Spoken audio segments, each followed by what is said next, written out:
Seeking her fourth term, Sarah Methner. Welcome. For all of you that have been here before, it's old hats. The format's the same. Each candidate will have 4 minutes to tell us anything they please about themselves while they're running. After that, they'll have another 2 minutes to expand, to comment on perhaps what the other candidates said. Then we'll go to questions. For any guests who are here, we welcome you, but understand one of the privileges of membership is to ask questions. We always go to our members first. With that said, any question should be directed in a manner that both candidates can answer, no targeted gotcha question. And then finally, we'll go to close with a 2-minute closing. With that said, Lola, you're up first, 4 minutes. Welcome.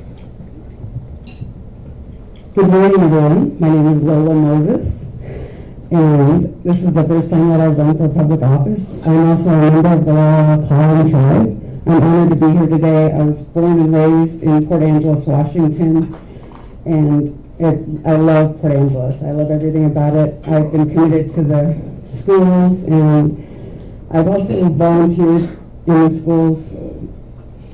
I'm a mother. I have 3 children. I've come full circle. I attended Port Angeles High School, Stevens Middle School, and Dry Creek, and I have 3 girls, and they're all attending those schools at this time. So talk about coming full circle in my lifetime. And I appreciate everything that the school has done, all the work that's been done. I moved away briefly to attend college at Washington State University, as you can tell. I'm a cougar. I completed a BA in criminal justice, a BA in sociology. I also attended Peninsula College and played basketball when the program returned to Port Angeles. And that was an honor to be a part of the first program that came back for sports. But I also completed an AAS in criminal justice at Peninsula College. Being a lifelong resident of Port Angeles and a member of the Lola tribe, I've stayed active in our tribal community and also in the Port Angeles community. Some of the programs that I've worked on for the school district, I've served on the multi-ethnic committee in the past. I've also served on hiring committees where I was selected and asked to participate as a tribal member, which is an honor to represent my community, but also be a part of decisions that affect the schools that my kids attend. Currently, I work for the Lola tribe as the Early Education Disabilities Manager for the House of Learning, which is our Head Start program, Early Head Start program. There's also a child care program that is in our building. But it's an honor to work in our program. Debbie Hales is my supervisor. She's absolutely outstanding. Other leadership roles that I've had in our community, I've worked on the education committee, the election committee for the Lola tribe.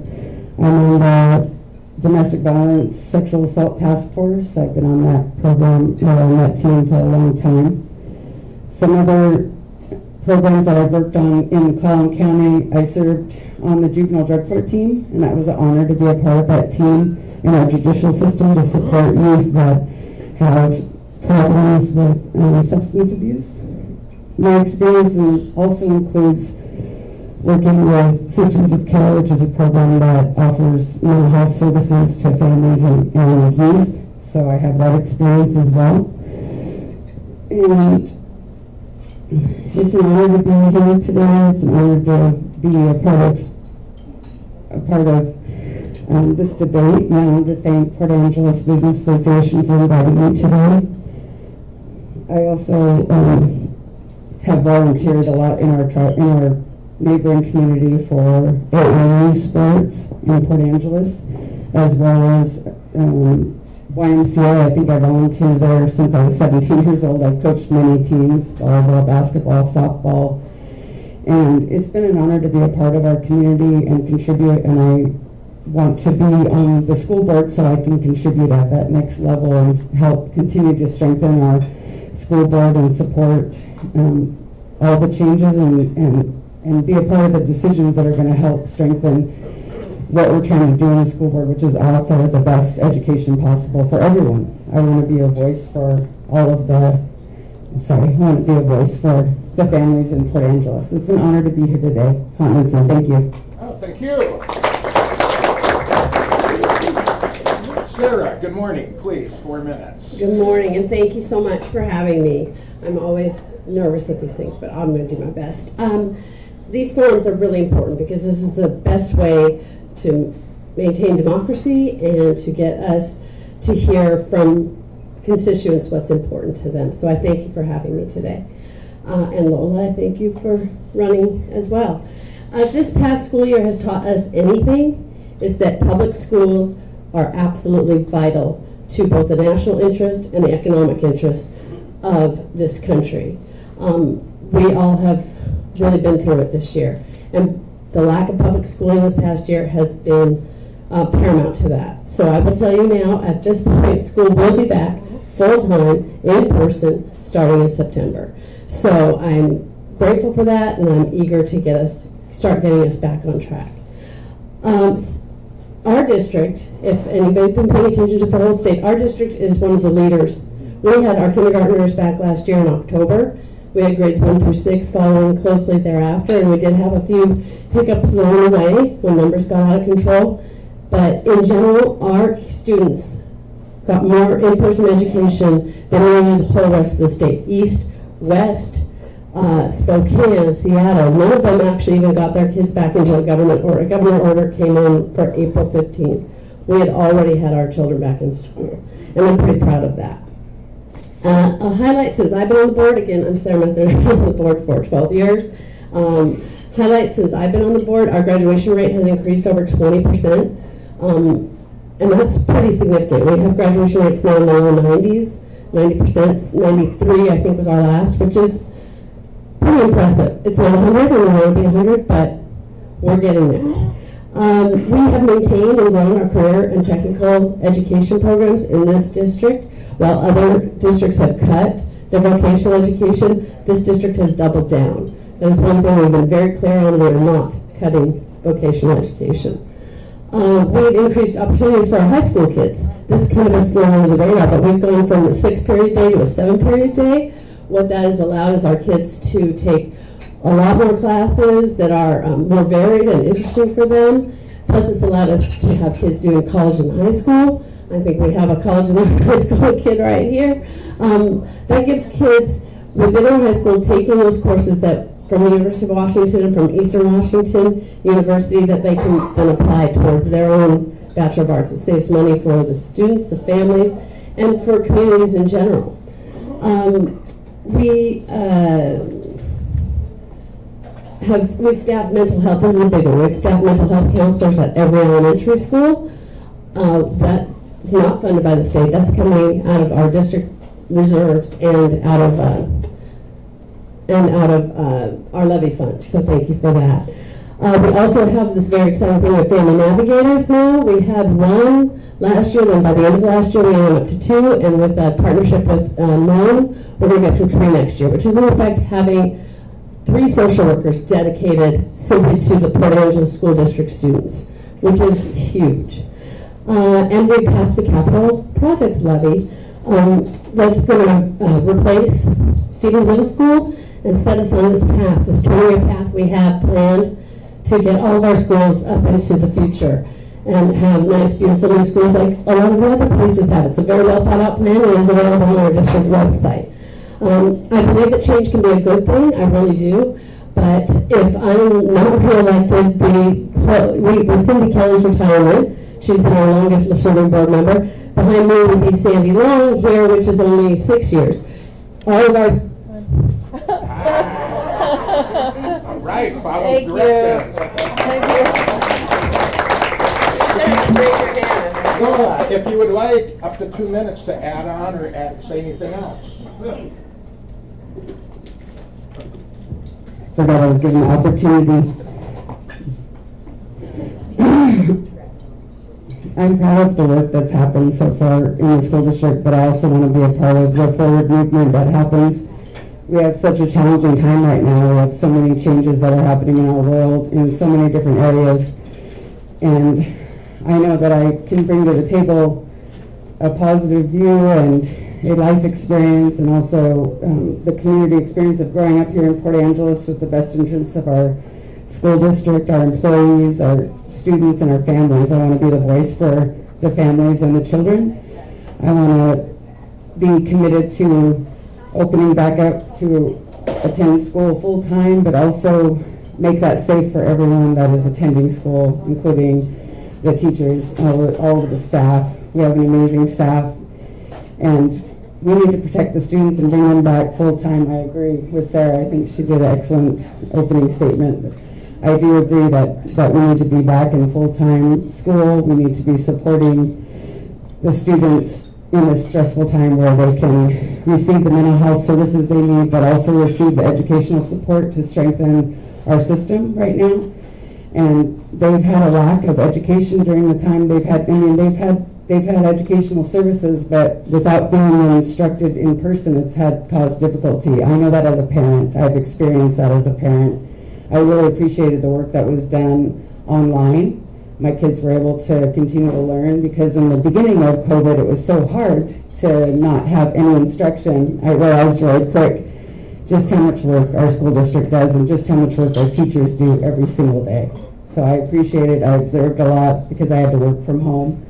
When they needed help, I was able to observe, but I was able to see all of the amazing work that was done online. But our kids do need to learn in person. The mental health effects that happen to our kids were stressful. It was stressful. I have a child that's very social, and so it was very hard for her to adapt to learning online. All right, thank you. Thank you. And Sarah, up to 2 minutes if you would like. Okay, so I'm just going to finish my statement about experience. I know, again, I believe change is important, but I also believe that institutional knowledge is also vital. And in a school district, oftentimes what will come back is, well, why did we implement that policy? And I have the ability to say, well, this is why. These were the situations at that time, and that's why we implemented X, Y, or Z policy. Why did we have kids out of school? I will have that institutional knowledge, which we will be lacking if I'm not reelected to the school board. And I think that is something that is really differentiates me from my opponent. And I think she and I, you'll find, agree on almost everything. The kids need to be back in school, that last year was rough. I also brought 4 kids through the school district from kindergarten through graduation, and my youngest is at university this year. So I do know this district pretty far in and out, and I believe in public education. I believe in making sure that our kids get everything that they possibly can, and I've worked for that. I think my record is pretty clear on that. So that's all. Very good. Now the fun begins. Questions. Take notes when Kai's asking. This year, a new concept has come to the fore that's fairly controversial in many quarters, commonly referred to as critical race theory. Some states have mandated it be taught, other states have banned schools from teaching it. I'd like to ask the candidates how you stand on that. Do you think the history curriculum we've been teaching so far is generally okay? Do you think that large changes are needed, as critical race theory proponents would like to happen? And what would you do if elected in regards to this issue? So Sarah, we'll start with you. And again, critical race theory, but also, as I heard, and are we doing a good enough job with or without that? Okay, so I think everyone will know what I'm going to say is we do not teach critical race theory in the Port Angeles School District. Critical race theory is not a curriculum. It's not something that I could go and pick off the shelf and say, okay, we teach this now. What critical race theory has been is a third-year law school theory that was asking third-year law students to look through a lens of how race has affected the laws of the state. I'm not going to ask our 5th graders or our 5-year-olds to examine the penal code through a critical race lens. It's not appropriate in the public school setting. This is a third-year law school theory. So we don't teach it. Do I think our current history curriculum is adequate? I never think anything's adequate. I think we can always be looking and changing. The last curriculum we adopted was, I want to say 10 years ago. It had some, I still think there are problematic things, but we also as a school district are introducing what's called the sovereignty curriculum, which is going to really try to catch our district up to working with our tribe through a curriculum that recognizes that the particularly here the Lower Elwha tribe is its own government, and it's part of our history, and the sovereignty curriculum is very well vetted, and you can come look at it down at the district offices too if you have any questions about it. So that's what I would say about all of that. Lola, critical race theory, and are we teaching history adequate enough in our school system now? Well, as Sarah stated, critical race theory isn't currently in our school district and in our school system at this time. If it came to the table, I definitely want to have a long discussion with the school board. It would be a school board, decision to talk about it, and so I'd want to talk about it with the school board as a whole. But it is not a part of our curriculum. It is not a part of our school district right now, so it is not an issue for Port Angeles School District at this time. I do believe in the sovereignty curriculum, and I'm proud of the work that's been done on that curriculum. I just wanted to say that I think that that would strengthen the knowledge about our local tribal governments, and I just think that critical race theory isn't currently a part of our school district, and it really isn't an issue for us at this time.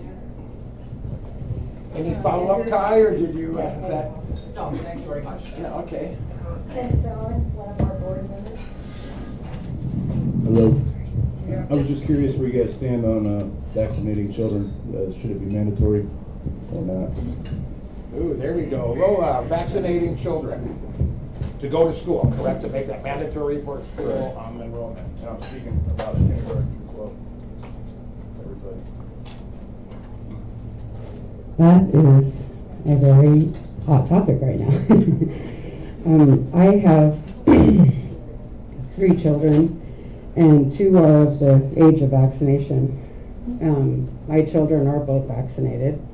That was their own choice. I didn't make that choice myself. My husband and I agreed that our children could make their own choice, their own body. They could make the decision themselves.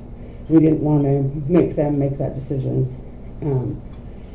And my husband and I became vaccinated as well. That's our family choice. I do believe that people have their own choice to whether they want to vaccinate or not be vaccinated, but I see the value in both sides, I guess. Our tribe worked hard, and Jamestown tribe worked hard in helping with vaccination as well. But I do think that it is, I really think that we need to do what it takes to make it safe for our kids to return to school, but I definitely wanted it to be my children's choice, not my choice. So you're against the mandate, is that what you're saying? I'm saying that everyone has a right to their own body. That's how I've always felt as a person, as a parent, as my own person. I want to have the rights to my own body. So I wouldn't support the mandate of making everyone be vaccinated. I think you have your own right to your own body, your own decision. And if you believe in it, then you should get a vaccination. If you don't believe in it, then you should stand for your own right. Sarah. Thank you for the question. So, as you know, anybody under 12 isn't eligible to be vaccinated right now. And there is no mandate yet for a vaccination. There are mandates for many vaccinations, and you can't come to public school without having taken those vaccinations. And the ability to refuse vaccinations has been narrowed in the years past to very, very small exceptions to having to have vaccinations. So I would say there is no mandate now, and the school board is not going to institute a mandate. It's not on our radar yet. If the governor were to mandate vaccinations, then yes, the school board would be incumbent upon us to follow the law, because that is what we do, and our funding is based on that. So that is a convoluted way of saying, do I believe in a mandate? That's a personal question. Do I personally think that that's how we're going to get back out of this? I do. However, at this point, we're not in a position yet where a mandate is happening. Oh, he has a follow-up. I do. So if the choice was left to you, and if the choice was left to you and the board, and you got to personally vote yea or nay, would you vote for a mandate or against a mandate? As it is right now, no. I would not vote for a mandate. I would not vote for a mandate right now. I'll just leave it at that.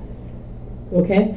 I believe it's the right thing to do. And I also want to just put this out there that, yes, I'm not going to mandate it, but I also need people to understand that with your choices have to come, with your rights have to come some responsibilities.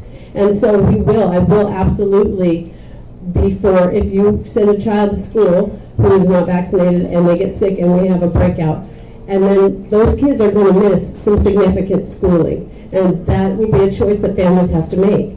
If their child is exposed, they are going to lose class time. And that won't apply to vaccinated children. So I just want everyone to always be aware that those are choices that you make, but they also have repercussions. They have, with your rights come your responsibilities.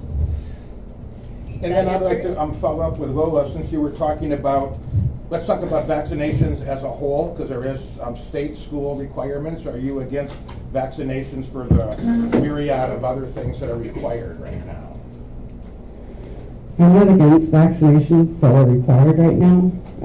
My kids are vaccinated for the required vaccinations. I have always got them vaccinated, and they've always, I've always had all the records up to date, so I don't know if that answers your question. Yeah, and I guess, I made it be personal. I meant generally as a school board state policy, do you think it's a wise policy to have vaccinations required for a myriad of those diseases and illnesses?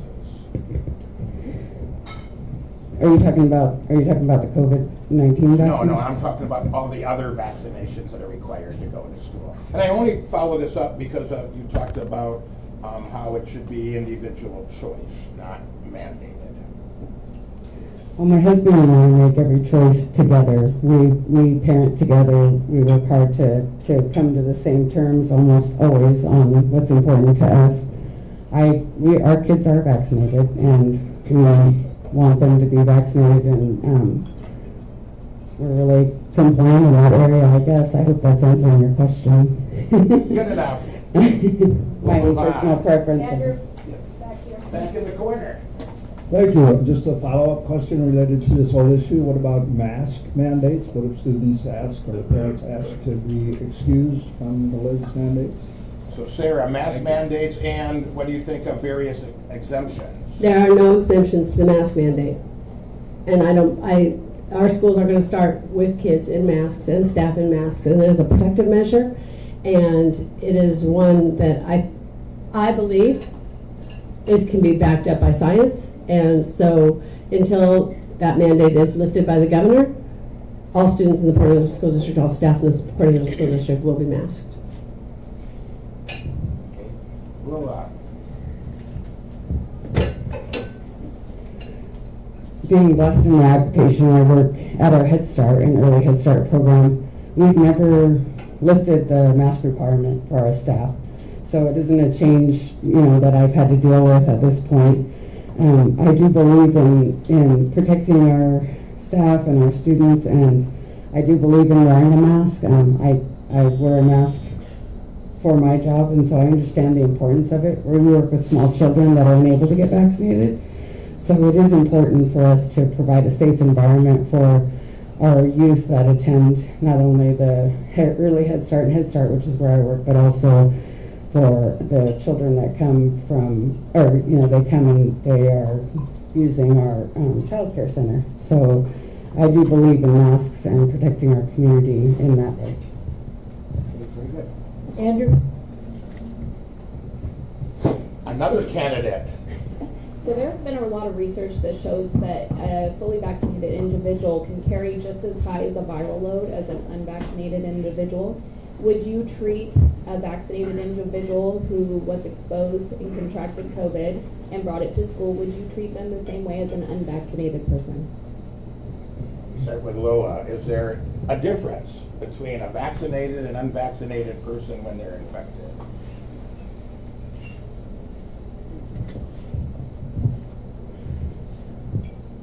I would,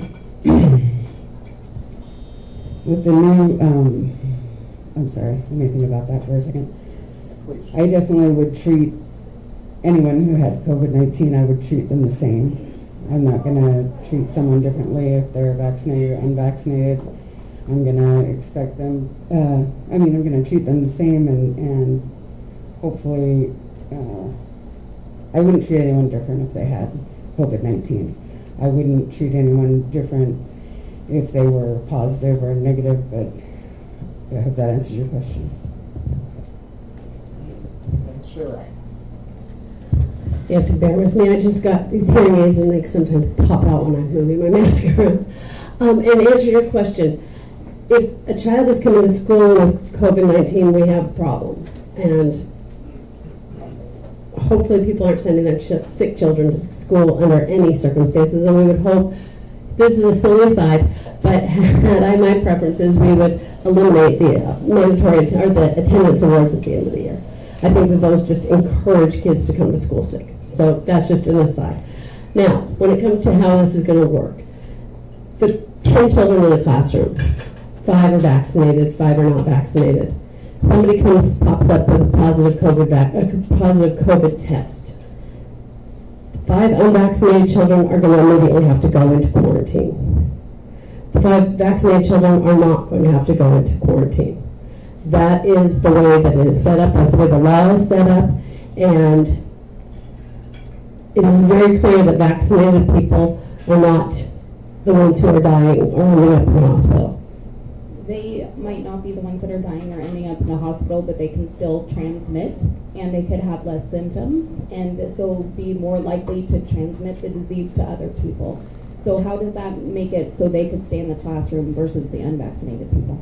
If they have COVID, they are excluded from the I classroom. understand that, but you're saying that even if those vaccinated children were exposed and they could still transmit the disease, why wouldn't they be quarantined also? Because their likelihood of transmitting the disease is not higher. And even if they were to transmit the disease within the classroom, those vaccinated kids are protected. But the unvaccinated kids are not. And under the situation you're positing is we just will not be able to go back to school at all. These are the rules. This is the safest way that we can get kids back in school. And is it perfect? Absolutely not. Perfect would be the end of COVID. Okay, that's probably not going to be the case. But at this point, this is the safest path that we can take, and the sanest path to keeping as many kids in school as possible. And go ahead. Well, and then my next question would be, if the school were to mandate vaccines and a child had an adverse reaction and felt mandated to get a vaccine that they didn't necessarily want to and had an adverse reaction, would the school district take responsibility for that? No. And Lola, do you want to add on to that, especially the difference between the two and liability or fiduciary responsibility? Can you say that again? I'm sorry. Yeah, that's okay. So the question drifted to, and we heard that there's a different regimen for those who are vaccinated and unvaccinated. Do you agree with that? And as the question got drilled down to, if the school were to mandate and something happened, is there a fiduciary responsibility of the school? Do they have some liability, some moral obligation? I don't believe that the school would have a liability or obligation, either the school board. Everything changes every single day with COVID. That's the time that we're in right now, unfortunately. We're trying to deal with all these changes, all these mandates, possible mandates, looking into the future, trying to figure out how to move forward in our world, in every area. COVID has affected every single area of our world today, everyone.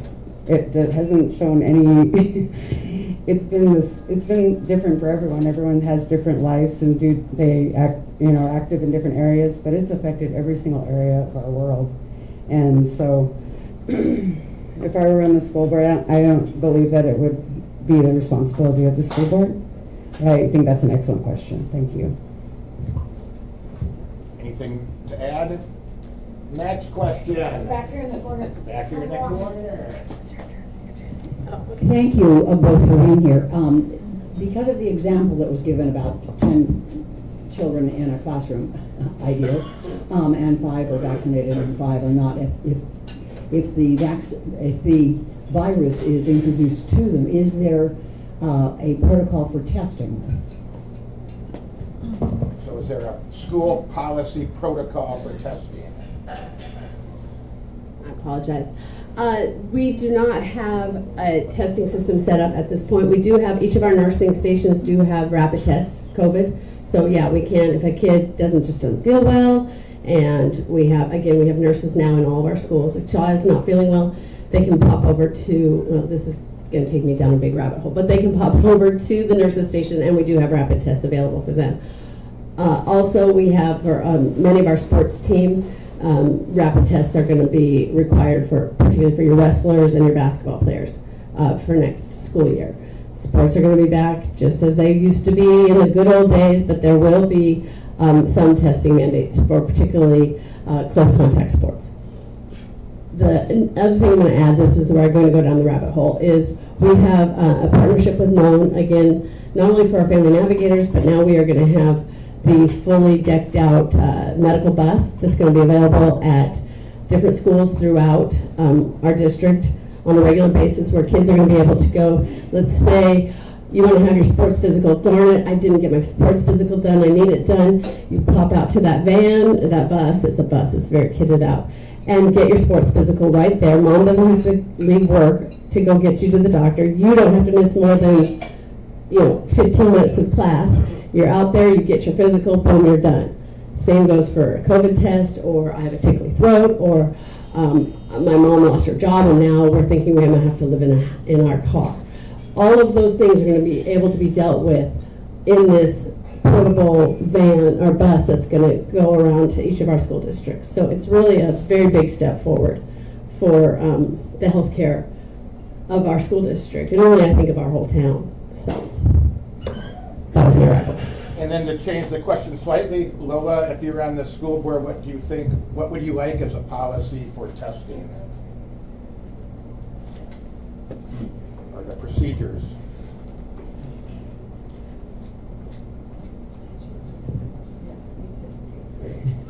I think that excuse me.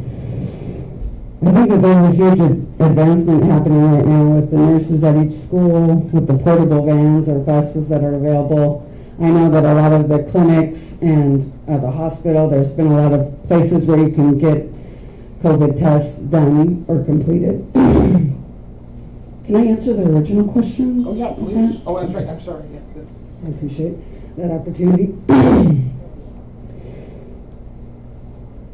So currently, as Sarah shared, there isn't a protocol right now for testing, but there's lots of different opportunities to get a test in Port Angelo School District, which is a strength right now. Today's times are changing. I'm so thankful that sports will be coming back to the Port Angelo School District because all of my kids play sports, and I'm very active in supporting the local sports that happen in Port Angeles, not only at the high school, but middle school and YMCA sports. So I appreciate as a parent, I read that there's going to be changes to the sports and that the kids will be tested regularly to participate. I think that's important. We have to do what we have to do to get kids back into sports and back into school safely. So even though there isn't a specific protocol, there's many opportunities for them to be tested. So I do appreciate that opportunity in the school district. In the corner again. Thank you. Again, thank you for both being here. And my question is, let's imagine there's a nicer world and COVID is behind us. And let's move on to issues of student interactions, student discipline, student safety. What programs would you like to see maintained or added that would help students deal with their conflict? Peer mediation, other programs of that nature. see interaction between students as a discipline conflict? Thank you. Including things like bullying, of course. And go ahead, Lola.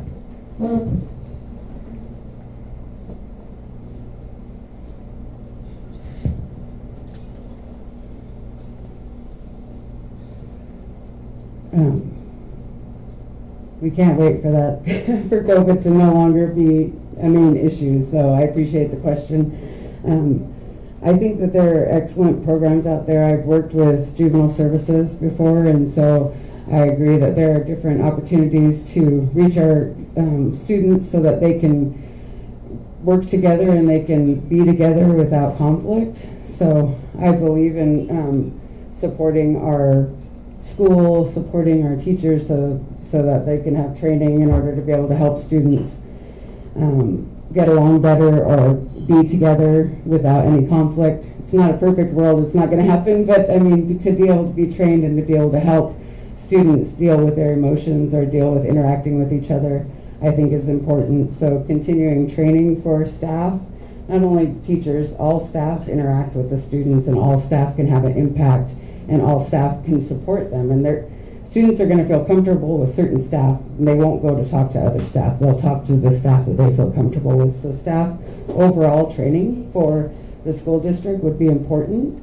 and dealing with conflicts or dealing with kids that might have mental health issues or might have anger issues.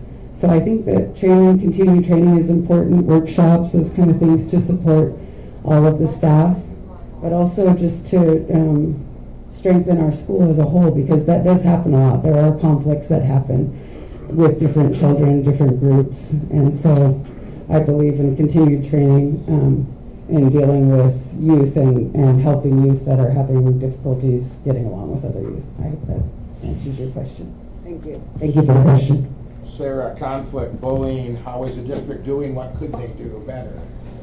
One of the things that we've really made a commitment to and investment in is something called, and I hear these buzzwords everywhere and I apologize, we call it SEL, but it's social emotional learning, and that is something that every student has been going through, even with the pandemic, online. That's where we've been interacting, staff has been interacting with students, called social emotional learning. It's Character Strong is the name of the system that we use, but it's really aiming to teach children how to deal with issues in their lives, how to deal with each other. And this is going to become just so vitally important right now, because as we know, kids, let me just say, Dr. Lola and I went to the middle school and went to all the schools once school started again back in person, but we were particularly struck at the middle and high school. Generally when you're at a middle or high school, it's noisy.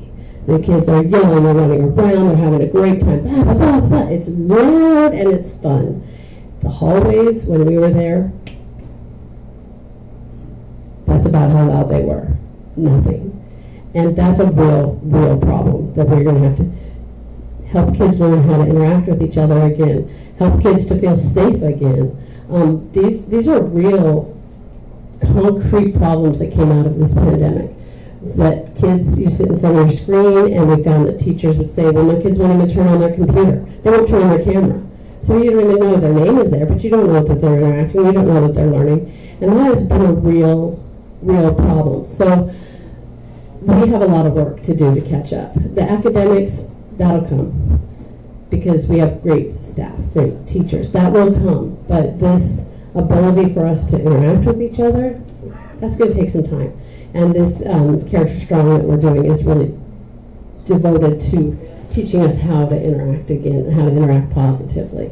So, and I do want to just pop on one more thing before I forget on the whole vaccine question and all that, is we do have another opportunity in this school district called Seaview Academy. And that's not just for people who don't feel safe coming back to the public schools, but Seaview Academy took off. Marty, our superintendent here, with his ability to read the future, had already started establishing an online academy for our kids before any of this happened. So when the world exploded, as I like to think of it, we already had up and running with staff and plans and curriculum ready to go. And that has been amazing, and that is going to be some of the future of education. And I can go on for hours on Seaview Academy, but at this point I just want to also say that that's going to be an opportunity for people who don't want to get vaccinated, can't get vaccinated. This is a very solid program to make sure our kids stay up with their education. Lola, I saw you shaking your head in agreement when Sarah was talking about we're going to have to find ways to get the students re-engaged. Do you have any ideas as a school board member how you could accomplish that?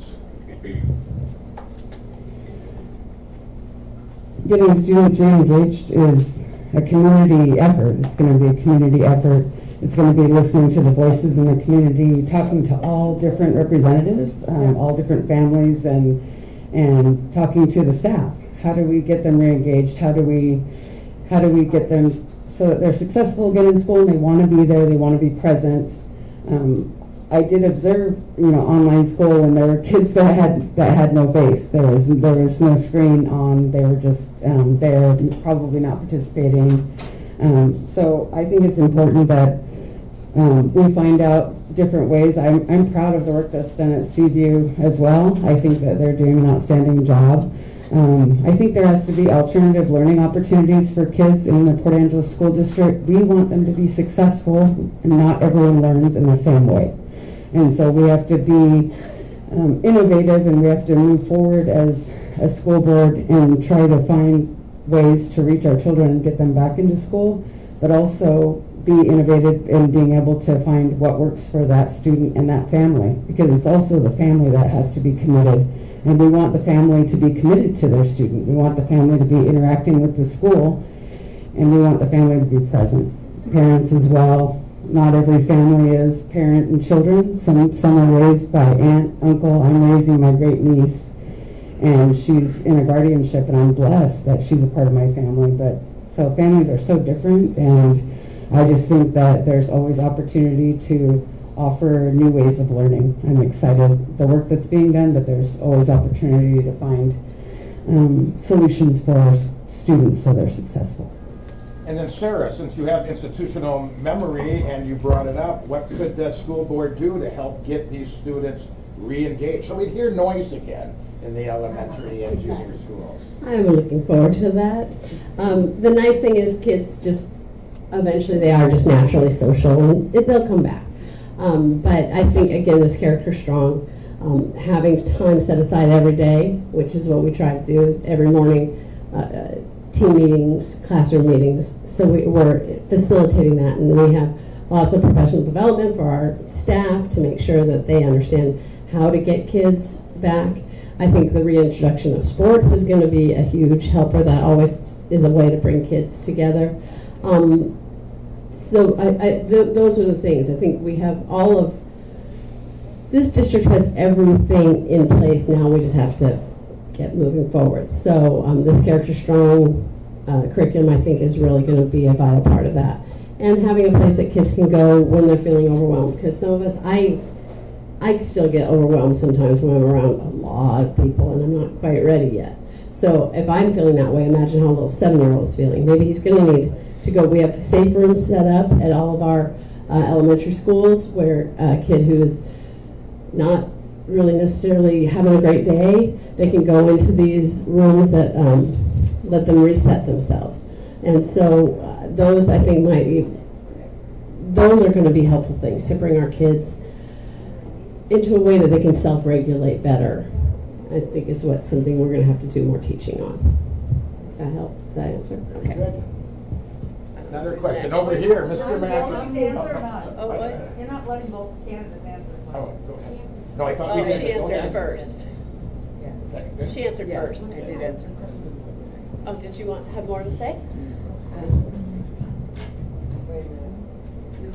I answered. Okay, are you going forward, Lola? No, I did provide the first answer. Yes, there we go. Okay. Mr. McIntyre, our Government Affairs Committee Chair. Taking a different tack altogether, I want to talk about dollars and cents for a minute, particularly with regard to the capital plant of the school district. Superintendent Brewer was here before the capital levy passed, explaining in detail the components of the levy, in particular the new building at Stevens Middle School, I was struck by the cost per square foot of that new building was somewhere north of $700 a square foot, as I remember. If you extend that out, if you do the arithmetic for the entirety of the capital facilities plan, that's a huge number.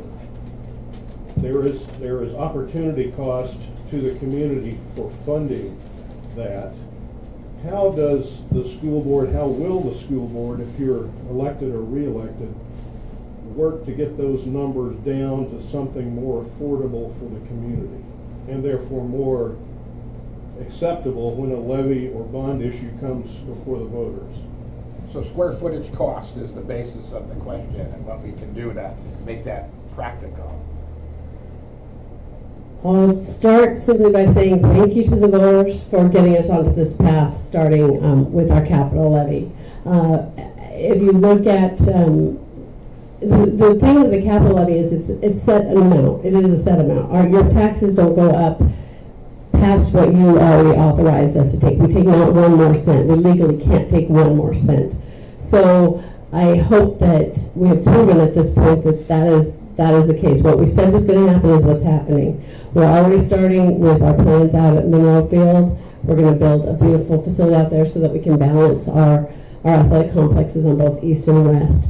Now, in terms of cost of square footage, yes, building a school is more expensive than building a warehouse because we have a lot more requirements, if you will. We go into, you know this, you're in government, you know that particularly when it comes to students, we have air quality requirements, we have square footage requirements, how many kids can fit in a space, we can't seat them too close together. Now that has even been exacerbated more. It's not going to increase the cost because we can't increase the cost. How are we saving some money? One of the things we've done is it's called SCAP funding. Now this gets a little bit, you know what SCAP funding is. But SCAP funding, we can use square footage from derelict buildings or buildings that we're no longer using. We can use that to get monies back from the state for our new buildings. So we have SCAP money, SCAP funding available out of Fairview Elementary and Monroe Elementary. So we can use some of that money to help us offset the costs of building Stevens, in addition to Stevens money. So those are ways we're maximizing. That's why we waited so long to bring Monroe down, and we have to spend that money in a certain amount of time, and that's why we're holding on to Fairview at this point. In addition to that, we haven't been able to sell Fairview. So we've tried also to maximize funding by selling excess properties. We have Central Services building is on the market. Anybody's interested? About $1 million. You can have a great building out there. No takers. Okay. So those are ways that we're trying to bring costs down as much as possible. But I'm never going to lie to you. It's not cheap. It's not cheap to build new buildings. It is not going to be easy lift to get all this through. I'm hopeful that the community is going to see this beautiful new building out at Stevens, these beautiful new fields, and say that's what they told us they were going to do, and that's what they did. And we trust that they're going to continue us on that path. And our next step is to run a bond as opposed to a levy. As you know, levies are far more expensive to our taxpayers than bonds. So that's our next step, is to run a bond that's going to get us started on the high school and Franklin Elementary. So you can go online and see the whole 20-year plan. And it's a very well thought out plan. And I'm hopeful that our taxpayers see the benefit of it. Lola, the high cost of square footage on buildings and how that affects our budget and levies. Looking at our new building, we have a brand new building, our Head Start, where I'm employed right now. And it is very expensive to build a school. It is very expensive. You have to follow all the safety guidelines. You have to make sure that everything is there that's needed for your goal and your dream and your vision of your school. So I do agree that opening or building a school is very expensive, and you have to want to invest to have a safe school for your students and your staff. You want to offer the best educational institute available for the age group that you're serving. So I do agree that with Sarah, she gave a lot of information, and I thank her for that, regarding how we would offset the costs. As a school board member, I would definitely want to learn as much as I can and continue to work with the school board as a whole, and with Port Angeles as a city, and try to find ways in order to, we want to make sure that we follow through, and we want to make sure that we are completing the projected project. So I would definitely want to learn more about the levy, and I do need to learn a lot more about our budget.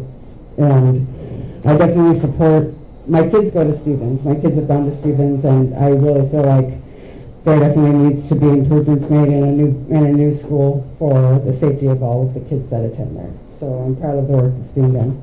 And I see our president has a lightning round question. I do. And this is the last question, and then we'll wrap up. So both of you, would be Edna personally speaking, both of you have talked about it's wonderful because sports are going to be back. Well, I don't happen to be one of those people that think football players are magic. So I'm saying to you, what are you going to do about arts, music, all those other things that I think last a lifetime, where a football is just a football? Lola, arts, music, what other things are we going to do to appeal to a larger audience? Thank you for that question. Yeah, I know you love it. I do believe in arts, I do believe in music, I do believe in the different areas of the school. I do think that it's important to support all students in whatever they're passionate about. So I would definitely want to strengthen all of the programs and make them available to our students again, because I know that ROTC, band, all of those different programs are essential for our students' mental health, for them to be able to be successful as a student. They definitely need to be connected to the school and show their pride by being able to perform, being able to share their abilities, their artistic abilities. My mom is an artist in various ways. Within our family, I have a lot of artists, so I support that. I'm not artistic, but I definitely am proud of the artists that are in my family that have all gone to school here. So I believe in those programs, and I think that we need to make sure that they are fully running and they are supported financially, that our students are able to participate in whatever they're passionate about. And our students have a lot of different interests in a lot of different areas where they could be successful. You're not just successful if you're an athlete. And I do support other areas where students can express themselves. So I hope that answers your question. Thank you for the Sarah, question. same question, and I'll be rude and ask for a short answer. Short answer. Okay. So short answer is our levy has passed, our general operations levy has passed every year, and one of the main selling points has been and always will be music in our school district. We have kids who start orchestra in the 4th grade, and a really, really fast answer if you want to see how dedicated this district is to the arts. The first program that came back in this school district, the first thing that was authorized by the superintendent, by the school board, was a play that those kids put on at the high school. They put it on Zoom, but they practiced together. We had all the safety protocols in place, and that was the first thing that came back before any sports were even thought about. We had kids on stage. So we are absolutely 100% as a district dedicated to the arts. Is that short enough? That's short enough. Okay.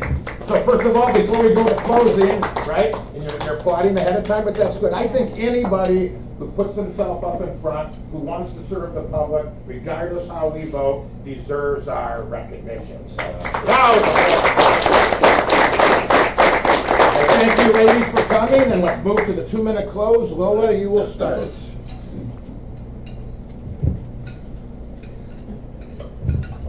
I just want to say hot means so much means thank you to the host. Thank you for inviting me here today. I appreciate this opportunity to share, and I'm interested in learning about what the community is interested in and their passions and your ideas for the school board. I want to be the voice for families and students, and I want to support the school district as a whole. I feel like we have challenging times ahead as we've made it through this time right now. I'm very proud of the work that's been done, but I think there's a lot of work that continues to be at our table. and I want to be at that table, and I want to represent Port Angeles. I'm proud that I've born and raised here, and that I've attended Port Angeles School District, and my kids are all attending Port Angeles School District, and I'm passionate about making it the best school district possible and strengthening what we have, but also being innovative and moving forward and offering different ways of learning for our students, because I think that they need options to be successful. And I want to support all of the different areas that students are interested in, not just sports, although I am a sports fan and I do play sports. I am passionate about sports. But I do think that in order to be a strong representative on the school board, I know that being from Port Angeles, I have that experience of being born and raised here. I have that experience of knowing a lot of the different families, and I'm thankful for that opportunity. I'm thankful for being from Port Angeles, and I want to serve in a good way, and I want to make sure that I represent all of Port Angeles. Every student, I want to have an open door policy where I'm able to be approached. I'm a very approachable person, and I know that I could represent our school district in a good way. And I'm thankful for the work that's been done, but I know that I could be a part of that positive movement that goes forward. And thank you for your time. Thank you. And Sarah, to close us out, 2 minutes. Oh, please. 2 minutes, okay, I'm not gonna take that long. Thank you for having us today.